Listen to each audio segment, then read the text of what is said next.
Hello there, everybody. This is Alan Feldman from the Laguna Woods Democratic Club. And this is another segment of our program, Black in Laguna Woods. Thank you for taking your time to watch us today. We're going to be talking about a holiday today. And the holiday we're going to be talking about is Juneteenth, which is our newest national holiday. I know a lot of people, much like myself, have heard of Juneteenth, and you know it's a holiday, but I think we maybe don't know a lot about it, what it is, and that's what we'll be talking about today. What is Juneteenth? How is it celebrated? What's its meaning in the community, especially the African American community? And we'll also be talking about a celebration. Laguna Woods is going to have its own Juneteenth celebration this year. I'm pretty sure it's the first one they've had, and we'll be talking about that too. Now, to discuss these with us, we have two people who have been on the program before, so I'm going to take the liberty of introducing them. First, I'd like to introduce the president of the African American Heritage Club, Annie MCCARY, who's been here before. Hi, Annie. Thank you so much for being here with us. Appreciate it. And Allan Williams, who, among other things, is a member of the African American Heritage Club and is also one of, maybe the number one organizer and producer of the Juneteenth celebration here at Laguna Woods Village. He's smiling now because everybody wants to say we, but I think he's the moving force. But anyway, it doesn't matter. Anyway, I want to thank you both very much for being here today. And so I'm going to get right into it. And Annie MCCARY, I'm going to start with you. Since a lot of people have heard but don't know what Juneteenth is, why don't you tell us, what is Juneteenth? Well, thank you, Alan, and thank you for having us on the program today. So Juneteenth is a holiday. Actually, it's a 56-year holiday. And thanks to President Biden, it is now a federal holiday, which commemorates on June 19th to commemorate the emancipation of slaves in the United States of America. And it's celebrated on June 19th. And we call it Juneteenth because on June 19th is the date that African Americans realized that they were free from the Emancipation Proclamation, even though it had been signed several years earlier. The Juneteenth marks the day that all states in the United States acknowledge the Emancipation Proclamation. And just that, I don't know if it's an aside or not, but Juneteenth actually didn't end slavery in the United States. Slavery continued for several It continued. It's just that the announcement that Emancipation Proclamation had reached throughout the country. It didn't end slavery, but it was the official announcement of the ending of slavery in all the states. Okay, and Allan Williams, let me ask you this. Yes. This is a new holiday to a lot of people. Actually, it's a new national holiday, but it's been something that's been celebrated for well over 100 years. So how do people celebrate? How have people celebrated Juneteenth? How they do it in the past, do it today? Well, believe it or not, the celebration has started like in 1866, like a year after General Gordon Granger marched into Galveston and told the slaves that they were free. So back then it was just primarily celebrated with through churches, and basically they played like baseball, they did fishing, and also they did like rodeos. So and as the years went on, Afro-Americans were prohibited from using public facilities. So what they did, they just celebrated at the churches and down by water. But eventually, over the years, in different cities, Afro-Americans who were pretty well off, put their money together, and then they basically bought land, like in Austin, Texas, different cities throughout Texas. They actually bought land, so they were able to celebrate, without any, repercussions from the city.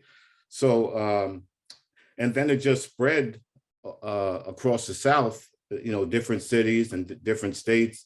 And then, yeah, so that's basically, and how they celebrate now pretty much is really up to the city. Some of them have parades, some of them have dances, concerts, barbecues, picnics. So I guess it depends on, what city and the organizers. Some cities have fireworks, so it's celebrated in different types of ways now. Yes, and I'd just like to add, it's considered our Independence Day. So it's the African American Independence Day. So the way the rest of the world celebrate independence, we celebrate Juneteenth as our Independence Day. Now, Juneteenth also, it moved up north. It started a celebration in the South, and I assume it was celebrated in the South, but it moved up north. And how did it get up north? Who brought it up north? Who brought it up to the cities in the north? Either one of you can answer that. Well, and I don't know if anyone knows who brought it up north, but what we do know is because Juneteenth was left out of the history books, it was not taught in schools. And so it's hard for us to know how it got moved up north, except for maybe by word of mouth. But it wasn't like American history was taught in my school. And I didn't, like Alan mentioned earlier, we didn't know anything about Juneteenth because it wasn't taught.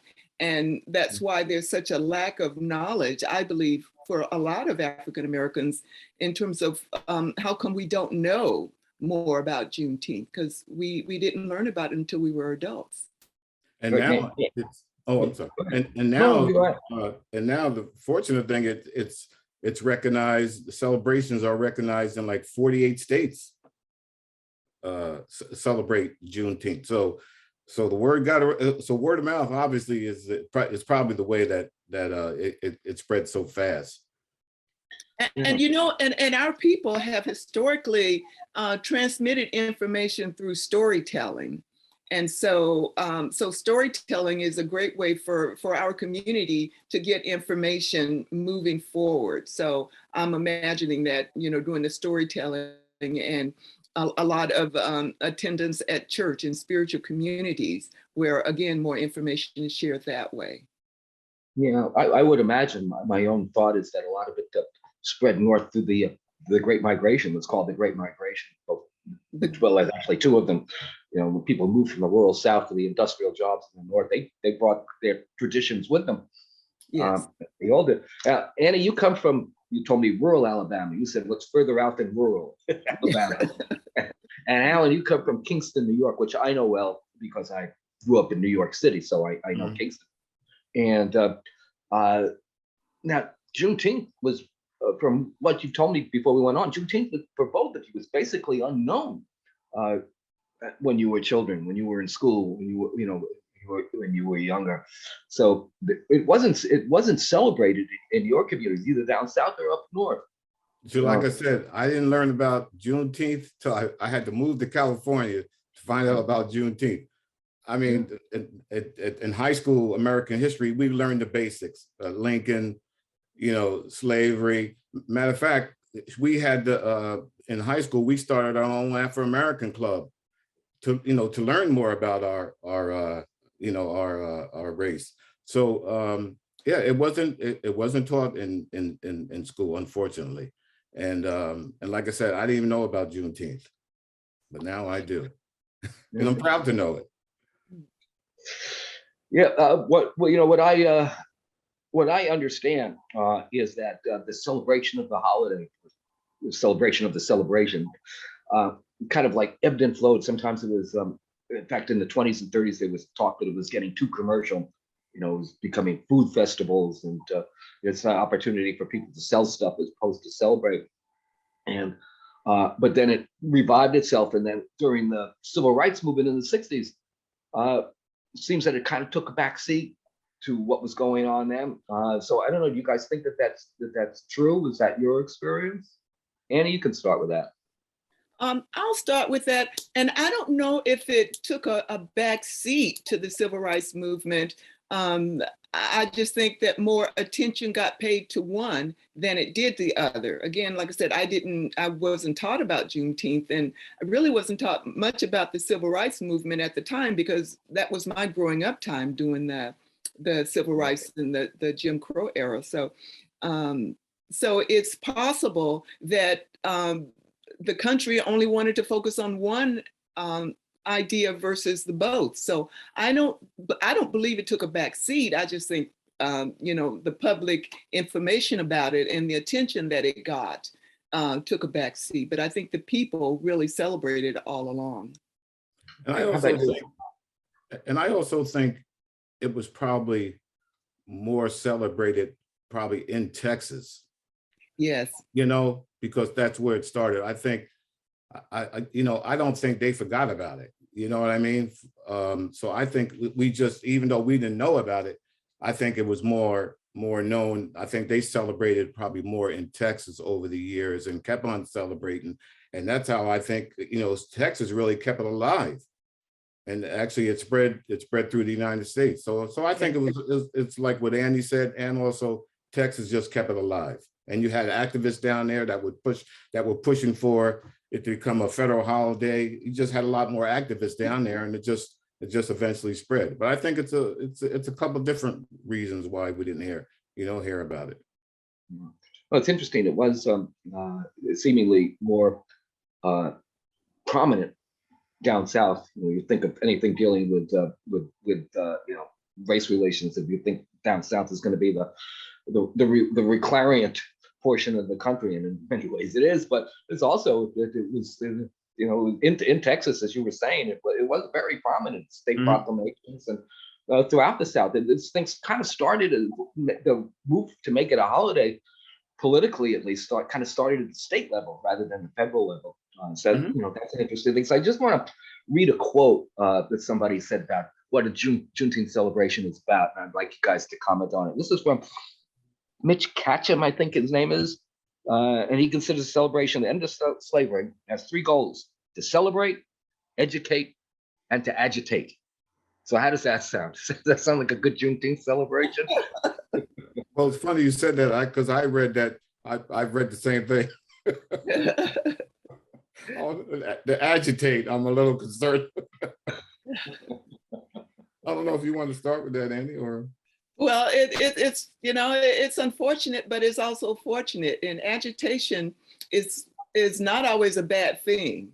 That's right. When we can agitate, toward the better good, then it's a good thing. But I do agree with the celebration and the acknowledgement. And it's kind of like that's sort of like our motto for the African American Heritage Club. And it's not to agitate, but it's to acknowledge, to celebrate, and to educate. So educate might cause some agitation, but I could live with agitation, because I don't see agitation as a negative. And you're right, agitating and is the reason why we probably came so far. We didn't give up. We kept persevering and just wanted equal rights. We didn't want anything more, anything less. Just what everybody else has. So like you said, Andy, agitation was a good thing. And I think that's how we've got so far, and hopefully continue more progress. So, I mean, don't get me wrong, we've come a long way. But sometimes I feel like we're going backwards, we've been through a lot. The Afro-Americans have been through a lot, and not just Afro-Americans, all people who've been ridiculed and marginalized in some way. That's right. Everybody, Jews, Afro-Americans, Mexicans, all of us. So agitation is good. Agitation has its place. So that's a good segue. So let me just go back to Alan to start this one off.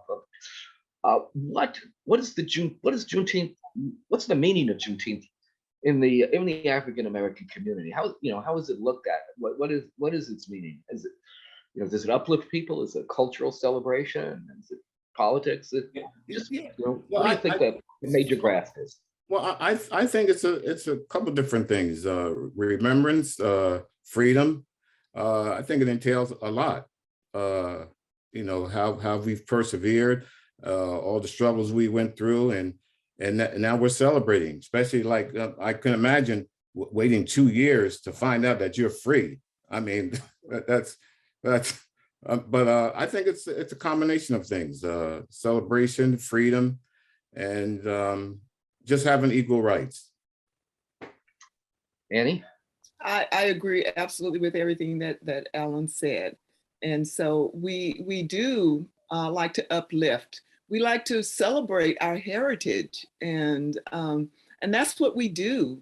That's the whole purpose of Juneteenth, is to celebrate, you know, our freedom, to celebrate who we are, to celebrate the way we look, to celebrate the way we dress, to celebrate our culture, and to be proud of being different, to be proud of looking different. And we all, as a culture of people, we all look different. And so we all enjoy the freedom. So the Juneteenth, what it means to the African-American community, as far as I know, is that jubilation. It's that, like I said earlier, it's that 4th of July for us. It's a time for the fireworks and the barbecues and all the stuff that we do to celebrate this great country that we live in. Right. I want to read another quote here that I think kind of like illustrates the long road to freedom, what freedom is really. This is right from General Granger, who was the person that announced, read the proclamation. And let me get it up here so I can read it. And he's talking, he says, the connection herefore existing between them, he's talking master and slave, now becomes that between employer and hired labor. And the freedmen, freed slaves, are advised to remain quietly in their present homes and work for wages. That was the general's advice on how things should be done. So it's telling you you're free, but ain't nothing going to change. Right. Do you think that's an accurate reflection? I mean, obviously you guys weren't there in 1865 Texas, but you know your history and you know what you lived through and what your families lived through. I think to me this just shows us the never-ending road to equality and freedom. Yes, absolutely, absolutely. And what you said, the comment about, you know, what General Granger said, you're free, but you're really not free. And the whole relationship between employer and employee, that was just in name only. It was still slave and master. And so basically, and even my time growing up, there was that slave master mentality, even in the 50s and 60s when I grew up in Alabama. So like Alan has said, you know, waiting almost 200 years to know that you're free. In my lifetime, my parents didn't really feel very free. So well, and that's why that's why I'm so interested in the migration during that time, during the 30s and 40s, because when Afro-Americans migrated, they just went straight up. You know, like most of the people who migrated to Kingston, they all came from like North Carolina, Virginia, Florida, Georgia. People that came from like the Southwest, like Mississippi, Alabama, they all went to like Chicago, Detroit. Just Afro-Americans just went straight up. Well, basically get out of the South to have a better life. So, so the migration was obviously was a good thing. You know, people just tired of living the way they were living and basically being treated in the South. So, I mean, the South has come a long way too, but obviously there's still racism in the world and unfortunately, but. And Alan, Alan brought up a good point that I'd like to elaborate just a little bit on, and that's about the migration.